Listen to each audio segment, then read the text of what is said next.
My wife said she was staying with her sister for 1 week.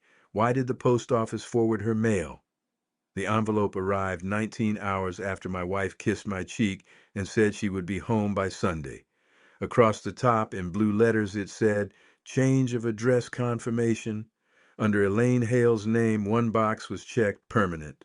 The new address was not her sister's house. It was apartment 3C on Cedar Street, 6 miles from me. I was 62 years old. Elaine and I had been married for 34 years. Until that Monday morning, I believed she had packed one suitcase to help her sister Mary Ann recover from knee surgery. The post office was telling me my wife had moved out, so before I called Elaine, I opened our bedroom closet. Her winter coat was gone. So were both pairs of boots, the blue suitcase we used for long trips, and the canvas bag where she kept important papers. The small gray suitcase she had carried past me the previous afternoon had been theater. Everything that proved this was more than a week had already left before I noticed. I went back to the kitchen and read the confirmation again. Effective date, Monday, August 3rd. That day. I called Elaine. She answered after the fourth ring.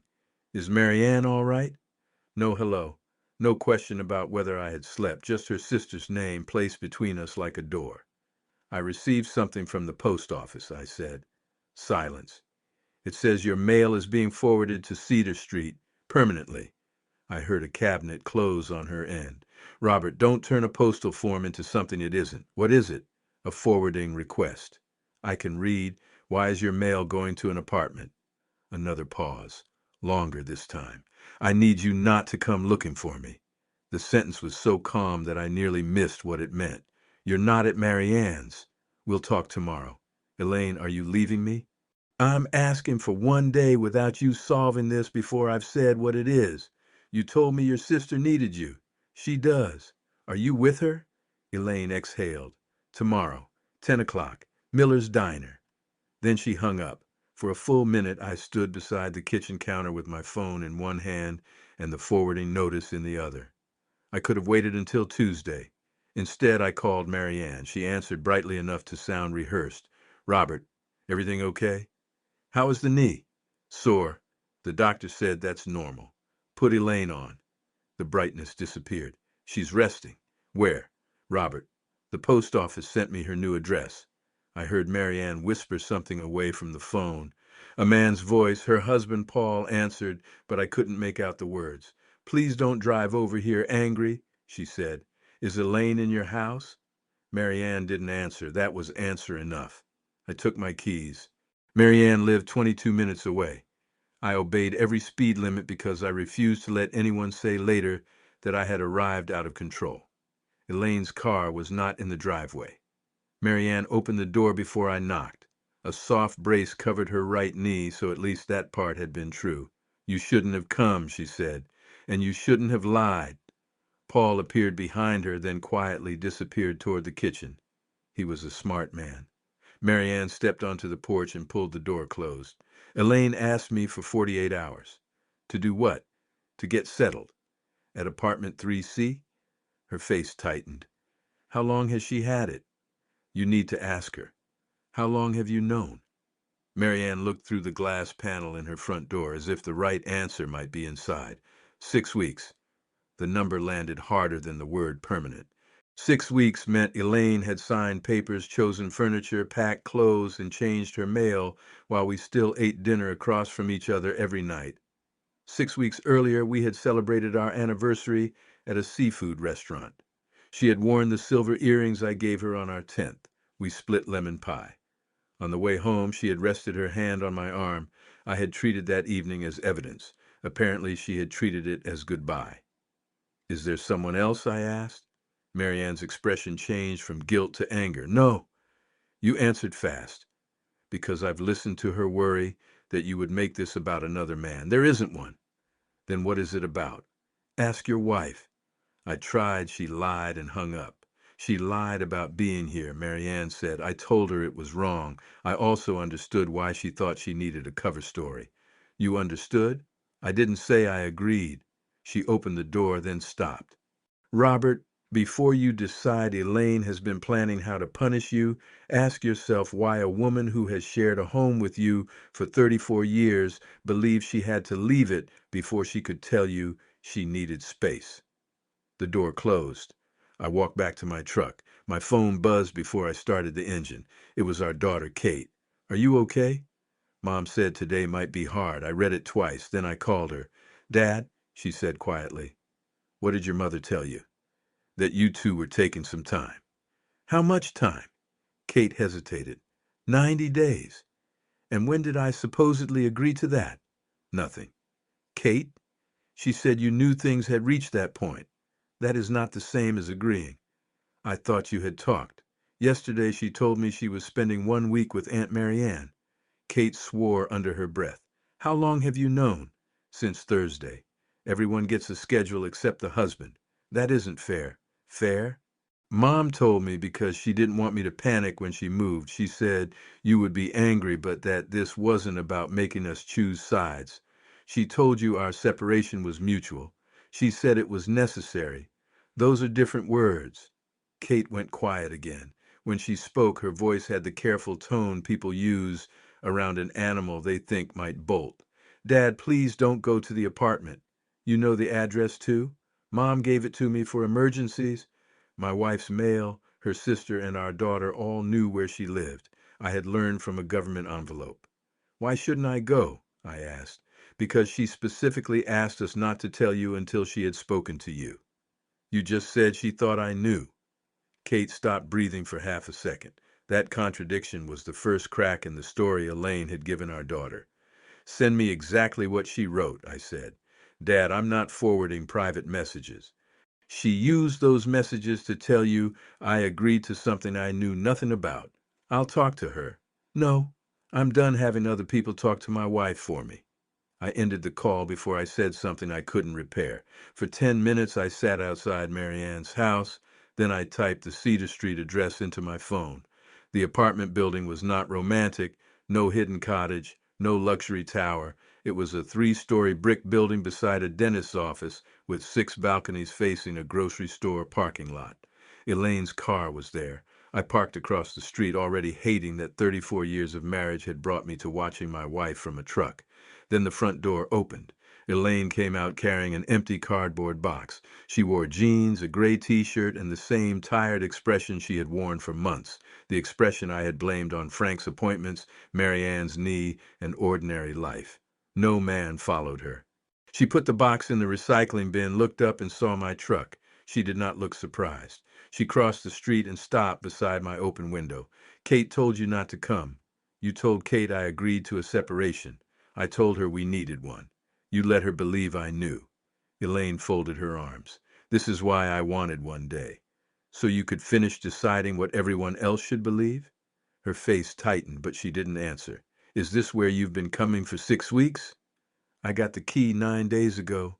"Marianne has known for 6 weeks. She helped me look." "And our anniversary dinner?" "Was our anniversary dinner. Was it goodbye?" Something moved in her face then. Not guilt. Pain. "No." "Then tell me what this is." Elaine looked toward the apartment building. "I am leaving the way we live," she said. "I haven't decided whether I'm leaving you." That hurt more than if she had shouted. "What does that mean?" "It means 10 o'clock tomorrow, Miller's. It means you go home now, and you do not use Kate or Marianne to get around the boundary I just gave you." "You lied to me." "Yes." The direct admission stopped me. "I was wrong to use Marianne as a cover," she continued, "but I was not wrong to leave before we had this conversation. You don't get to decide both sides of that. Neither do you." She stepped back from the truck. "Tomorrow, Robert." I watched her enter the building. This time I went home. At 4:20 that afternoon, my brother Frank called. "Elaine still taking me Wednesday?" he asked. "Taking you where?" "The Balance Clinic." I closed my eyes. Frank was 68 and had lived alone since his wife died 4 years earlier. 11 months ago, he had fallen in his kitchen and spent 3 nights in the hospital. He recovered well, but not quickly. Since then, I had driven him to appointments, fixed 2 loose railings, filled his freezer, and handled anything with a deadline. At least, that was how I described it. "Elaine is away," I said. "At Marianne's?" So he knew that story too. No. Frank waited. She rented an apartment. Oh, there are 50 ways a brother can say oh. Frank chose the one that meant he knew more than he intended to admit. Did you know? I asked. Not about the apartment. What did you know? That she was tired. Everyone is tired. Not like that. I gripped the phone harder.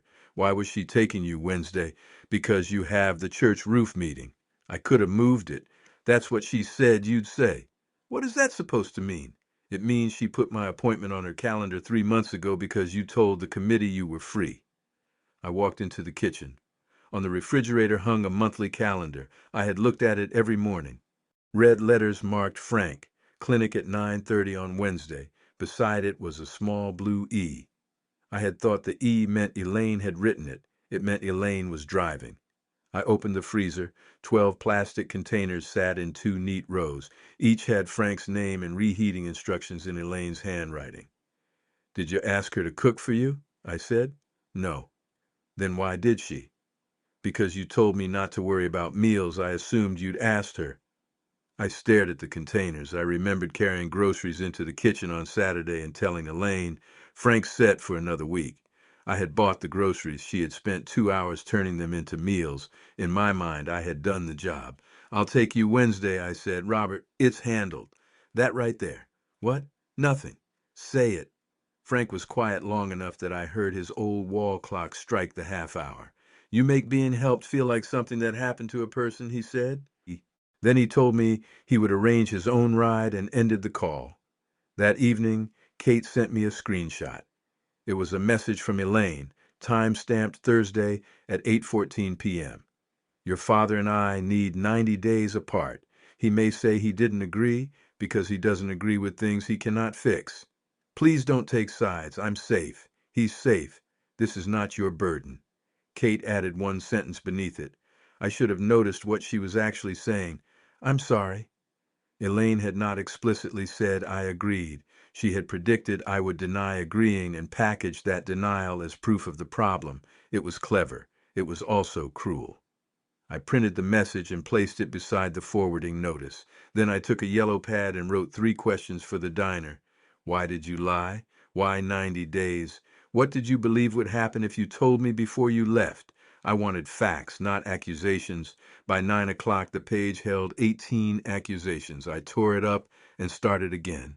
At 9:55 the next morning, Elaine walked into Miller's carrying a thin blue folder. She sat opposite me but did not remove her coat. You brought evidence, I said. I brought something I need you to read. I placed the forwarding notice on the table. So did I. Her eyes moved to the checkbox. Permanent means there's no automatic end date, she said. It doesn't mean I've made a permanent decision about us. You could have selected temporary. I don't know when I'm going back. You told Kate 90 days. That's the lease, not the marriage. I don't know. The waitress approached. We both ordered coffee. Neither of us touched the menus. Why did you tell me Marianne needed you? Because if I told you Sunday morning that I was moving out, you would have called Kate, Frank, Marianne, and probably our pastor before I reached the end of the driveway. You don't know that. Last year, when I said I wanted to stop hosting Thanksgiving, you called Kate and told her I was overwhelmed. By dinner, 3 people were offering to help me continue doing the thing I had asked to stop. That is not the same as moving out. It is the reason I moved out before telling you. The coffee came. Elaine wrapped both hands around her cup. This is not about one appointment or one holiday, she said. It is about the fact that every time you say yes to someone, I become part of the yes. Frank needed help. Frank needed choices. I gave him choices. You gave him whatever choice required the most of you, because that is the choice that lets you feel indispensable. I pushed my coffee away. So this is about my brother. No, Frank is where I finally saw it clearly. She opened the blue folder and removed a single sheet of paper. At the top, she had written, "Before I consider coming home." There were 4 lines beneath it. No promises involving our home without 2 yeses, no assigning my time after you volunteer yours. Counseling together. Ask Frank what he wants before deciding what he needs. I read the first line again. What promise involving our home? Elaine looked at me. In that moment, I knew exactly which promise she meant. I also knew I had never told her. 3 weeks earlier, sitting beside Frank in his backyard after a difficult balance test, I had said, if the next evaluation doesn't go well, you can stay with us. Use the guest room as long as you need. I had planned to discuss it with Elaine, but I had already promised it to Frank. He told you, I said. He thanked me. I was going to ask. No, Robert, you were going to explain why the answer had to be yes. I stared at the blue folder. The first real turn in a long marriage is rarely a slammed door. Sometimes it is a sentence you cannot honestly deny. You could have told me you knew, I said, and you could have asked before offering our guest room. He was scared. So was I. Of Frank? Of disappearing inside another promise you made? The answer was quiet. That made it harder to dismiss. Elaine told me the 90-day lease was furnished and paid from her personal savings. She had not emptied our joint account. She had not hired an attorney. She had not filed anything. She had simply rented a place where nobody could volunteer her bed, her car, her kitchen, or her time. You make it sound like I forced you to help, I said. You never forced me. You made refusing feel like a moral failure. That is not fair. When I said I couldn't drive Frank last month, what did you say? I remembered. Frank would do it for us. At the time, it had sounded true. Now I heard the rest of it. Therefore, a good wife will do it for him. I shouldn't have said that. No, but you should not have lied to Kate. Elaine looked down at her coffee. You're right. It was the second direct admission she had given me. Neither one made me feel better. I didn't tell her you agreed, she said, but I wrote it in a way that made your disagreement sound like part of your problem.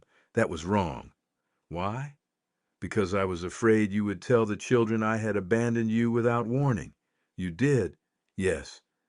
For several seconds, neither of us spoke. I had expected one secret that would leave an innocent person at one end and a guilty person at the other. Instead, Elaine admitted each lie and still refused to come home. Did you plan to give me that list before or after you left? I asked. Before. It took me 3 tries to write it without making it an indictment. It reads like an ultimatum. An ultimatum tells you what you must do. Those are the conditions under which I would consider returning. You are free to say no. And if I say yes, then you do the work because it is right, not as a performance to bring me home. I laughed once without humor. So there is no way to succeed. That depends on what you think success is. She slid the folder toward me. Inside was the list, a counseling brochure, and a blank worksheet titled Shared Decisions. I recognized it. Elaine had placed the same worksheet on my desk in February after suggesting marriage counseling. I had moved it beneath a stack of insurance statements and told her we did not need a stranger teaching us to talk. I had never filled it out. You saved this? I asked. I printed another copy. That was worse. Are you asking me to leave you alone for 90 days? I'm asking you not to come to the apartment unless I invite you. I'm asking you not to send Kate as a messenger. I'm willing to meet once a week with a counselor and once outside counseling if it feels useful. You planned all of this. Yes, while sleeping beside me. I planned a safe place to think. I did not plan the end of our marriage. The distinction mattered to her. I was not sure whether it mattered to me. I need one thing from you, I said. What? Tell Kate the separation was not mutual. Tell her I did not know. Elaine nodded. I will. Today. Today. She stood, leaving most of her coffee untouched. What happens Wednesday? I asked. What do you mean? Frank's appointment. Her expression changed. Not anger. Disappointment. Ask Frank. Then she left. I went home with the blue folder on the passenger seat. By noon, I had found a county ride program, a meal service, a home care coordinator, and a handyman who could replace Frank's back steps. For the first time since Monday, I felt steady. Elaine wanted solutions. I would show her solutions. I drove to Frank's house with a printed schedule. He opened the door, looked at the papers in my hand, and said, "What did you do?" "I made some calls. I told you I would arrange my ride. This covers more than Wednesday. Look, the county van can handle appointments, and this service can bring meals 3 days a week." Frank did not take the schedule. "Did you sign me up?" "I reserved an intake call." "Cancel it. At least hear what they offer." "Cancel it." His voice was not loud, but it contained a firmness I had not heard since before his fall. I'm trying to keep you independent, I said, by arranging my life while I'm standing here telling you no. The papers suddenly felt heavy. You need help. Yes, help is not the same as management. Elaine said almost the same thing. Maybe listen to one of us. I laid the schedule on his entry table. You were willing to move into my house. Frank gave me a long look. No, you were willing for me to move into your house. You said you would think about it, because you offered while I was scared and you looked like you needed me to say yes. That sentence stopped me more effectively than a shout. Frank walked into the living room. I followed. On his coffee table lay a green brochure for Oak Terrace, an independent living complex near the public library. The front showed three gray-haired people playing cards beneath a tree. What is this? A place I'm considering. Since when? Since May. Why didn't you tell me? Because the last time I mentioned selling this house someday, you spent 2 hours measuring my bathroom for grab bars. That was useful. It was also not what I asked. He sat in his chair and pointed toward the sofa. I sat. Elaine took me to Oak Terrace in June, he said. For a second, all I heard was the refrigerator running in the next room. She knew? I asked her not to tell you until I decided. So both of you kept this from me. Yes. And I am the one with a problem making decisions? We kept it from you because neither of us trusted you to let the decision stay mine. I stood again. That makes it worse, Frank, not better. I know. He did not apologize. At least not immediately. I should have told you I was looking, he said. Elaine should have told you she was at the end of her rope. You should have asked before turning your wife into my care plan. We can all be wrong at once. I looked at the Oak Terrace brochure. Do you want to move there? I don't know yet. The answer irritated me because it offered nothing to solve. I forced myself to remain quiet. Frank noticed. I have an interview Friday, he said. There's a waiting list. I might stay here through winter. I might decide I hate the place. I want to find out without you turning the first possibility into a project. What do you want from me? He leaned back. Right now? Right now. Cancel the intake call you made. Don't order meals. Don't hire the handyman. On Wednesday, I want you to drive me to the balance clinic because I'm asking you, not because you've decided I have no other option. I nodded. Anything else? Friday, come to Oak Terrace. Sit beside me. If they ask me a question, let me answer it. That should not have sounded difficult. It did. Before I left, I canceled all three arrangements from Frank's kitchen. He watched until I finished. Back home, I opened Elaine's worksheet. The first prompt said, name one decision you made for both of you without asking. I wrote Frank moving into our guest room, then I crossed out moving and replaced it with being invited.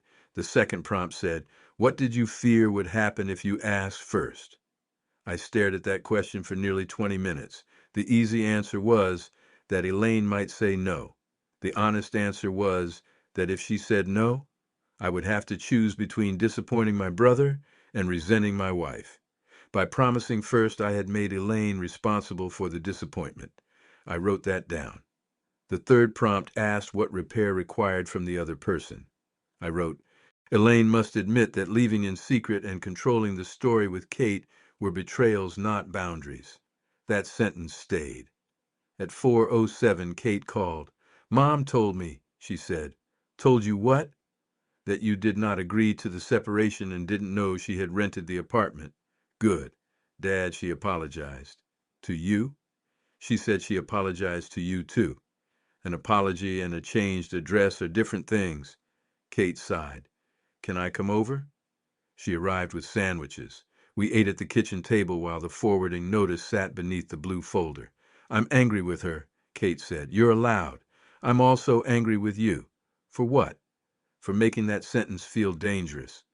I put down my sandwich. What sentence? I don't want to do this.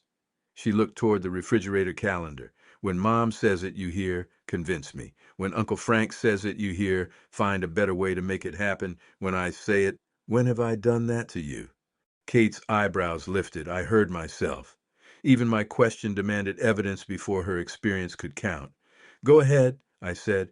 When you offered to renovate our basement after Josh lost his job, we said no 4 times. You delivered lumber anyway. You needed the room. We needed you to believe us. I remembered the lumber stacked in Kate's garage for 6 months.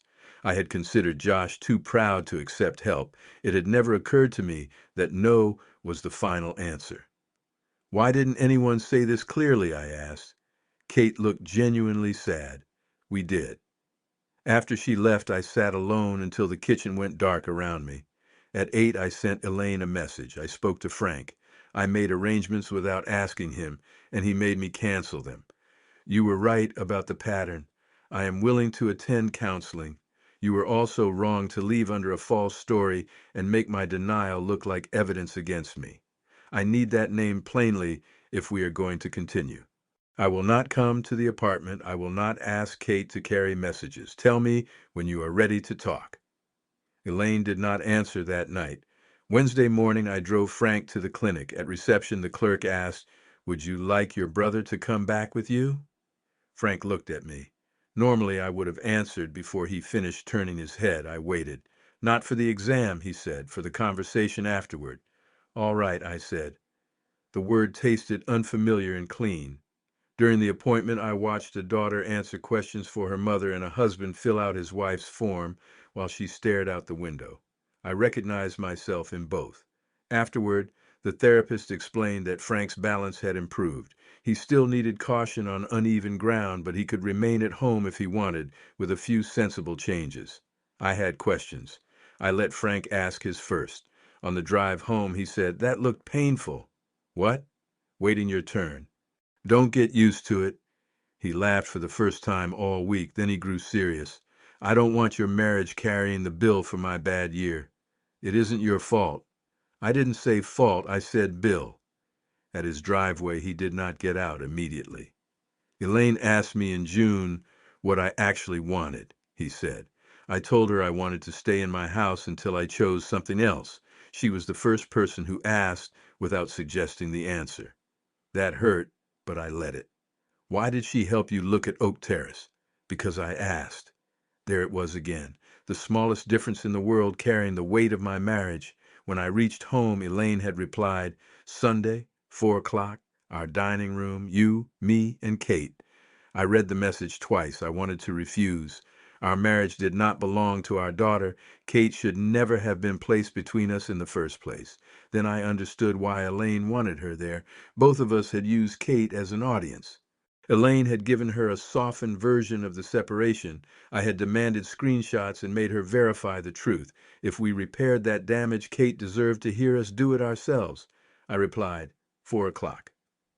On Friday, I went with Frank to Oak Terrace. The manager asked why he was considering a move. I knew the answer: his fall, the stairs, the distance from the clinic, the long winter driveway. I said nothing. Frank said, "I'm lonely." I turned toward him. That answer had never appeared on any list I made. He continued, "My house is safe enough. It's just too quiet. My brother comes over and fixes things because fixing things is easier than sitting with me." The manager nodded as if this were common.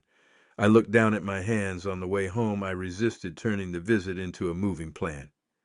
"Do you want me to come by tomorrow and sit?" I asked. Frank smiled at the windshield. "Bring cards." Saturday afternoon, while we played gin at his kitchen table, he asked what I planned to say Sunday. The truth. Which one? That I made promises Elaine had to fulfill. That she lied to get out of the house. Both true. That I want her home. Frank placed a card on the discard pile. Wanting her home is not the same as wanting things to change. Whose side are you on? Mine. It took me long enough. I lost the next 3 hands. Sunday at 4, Elaine arrived carrying no suitcase. Kate came 5 minutes later. The three of us sat at the dining table where we had celebrated birthdays, paid bills, planned vacations, and once helped Kate assemble wedding invitations. In front of me were the forwarding notice, Elaine's blue folder, and my completed worksheet. Elaine looked at the papers. "I'm not here for a trial," she said. "Neither am I." I moved the forwarding notice to the center of the table. "But we are not going to pretend this was just a boundary. You built a second life 6 miles away, used your sister as cover, and told our daughter a version that made my confusion look like denial." Kate looked at her mother. Elaine did not defend herself. "He's right," she said. The words changed the room. I was afraid. Elaine continued, and I used that fear to justify controlling how both of you received the news. Robert did not agree to the separation. He did not know about the apartment. I'm sorry I put you between us, Kate. Kate's eyes filled, but her voice remained steady. I need both of you to stop deciding what I can handle. Yes, Elaine said. I nodded. Then it was my turn. I opened the worksheet. I offered Frank our guest room before asking Elaine. That was not an emergency. It was a promise I had no right to make alone. Elaine watched me carefully. I also treated her work as the invisible part of my generosity, I continued. I drove the groceries over and called Frank fed. Elaine cooked the meals. I volunteered for meetings and assumed she would handle appointments. When she objected, I made duty the test of whether she was a good person. I looked at Kate. I did the same thing when you and Josh said no to the basement. I'm sorry. Kate nodded once. Nobody hugged. Nobody said the right words erased what had happened. That made me trust the moment more. Elaine opened her folder. I want the 90 days, she said. Even after everything I had admitted, the sentence felt like rejection. All 90? The apartment is not punishment. I need to know whether the changes survive when I'm not standing beside you rewarding them. And I need to know you won't disappear every time you think I won't hear you. That's fair. No more cover stories. No. No more telling Kate what I supposedly think. Agreed. Weekly counseling. Agreed. Kate raised her hand slightly as if we were in school, and no reports to me after counseling. For the first time that afternoon, all three of us smiled. Then Elaine reached into her folder and removed one more envelope. My name was written across the front. I wrote this before I left, she said. I was going to put it on your pillow. Marianne convinced me a letter would be crueler than telling you in person. So you told me you were going to her house instead? Yes. What does it say? Read it after I leave. That envelope became the one thing on the table I could not stop looking at. Elaine left at 6. Kate hugged both of us separately and went home. Only then did I open the envelope. The letter was 4 pages long, but one paragraph held the truth I had spent the week circling. I do not want freedom from loving you. I want freedom from being volunteered, explained, and overruled by the man who believes he is protecting everyone. I am leaving because I no longer know whether there is room for me in your kindness. There was no mention of divorce. There was also no promise to return. For the next 12 weeks, Elaine and I met every Thursday with a counselor named Dr. Levin. We discovered no grand secret, only smaller habits that had been doing damage for years. I learned that I often asked questions only after deciding which answer was responsible.